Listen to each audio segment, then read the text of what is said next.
The city of Dallas announced it's filing a lawsuit related to this month's concert shooting that killed one person and wounded or injured a dozen more. Yeah, they're suing a church which owned the property where the event was held, as well as the concert's promoter. The city's lawsuit joins other legal action being taken. Fox 4 Stephen Dial has the update. Stephen. As you mentioned, like the city of Dallas, who is filing a lawsuit against the property owner and promoter, so are the lawyers for victims who were injured in this mass shooting. Meanwhile, the Dallas-Fort Worth Trail Riders Association is meeting with Dallas police to make sure their events are safe.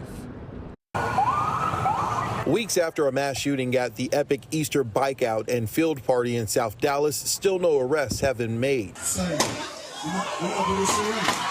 More than a dozen people were injured and 26-year-old Keelan Gilmore was killed.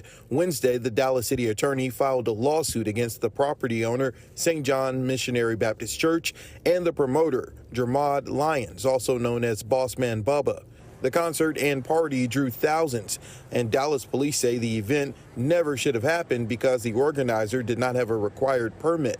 Chris Mazzola is the lawyer for Jasmine Anderson, a woman who was shot at the event.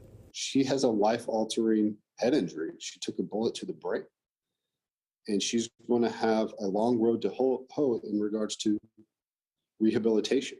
A lawsuit similar to the city's has already been filed on behalf of one of the victims earlier this month. Wednesday, Mazzola added his client, Jasmine Anderson, to that lawsuit, demanding at least $1 million in damages. If you know that you require a permit to host an event, you need to go through the proper protocol to obtain a proper permit and make sure that you have everything in place that is necessary to keep everybody safe. Because the injury to one person, that's more than enough. Off-duty Dallas police officers were at the event earlier in the day working security, but not when the shooting happened. Dallas city leaders are working with police to make penalties tougher for those who have these events without a permit. We're forming a group of us in the community of the trail ride industry is just trying to make trail ride safer. Since the shooting, members from the Dallas-Fort Worth Trail Riders Association have been meeting with Dallas police to ensure their events are safe. They allowed the media inside for their meeting Wednesday.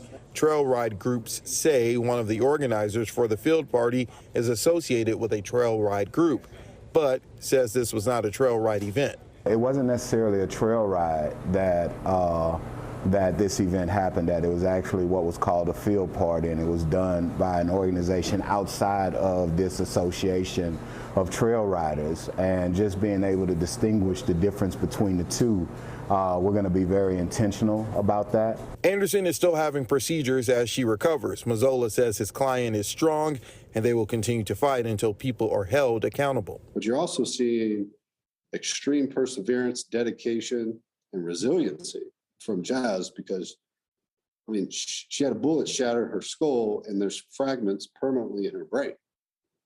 And she's not letting this stop her. She's determined to overcome this. And I applaud her because she's stronger than me.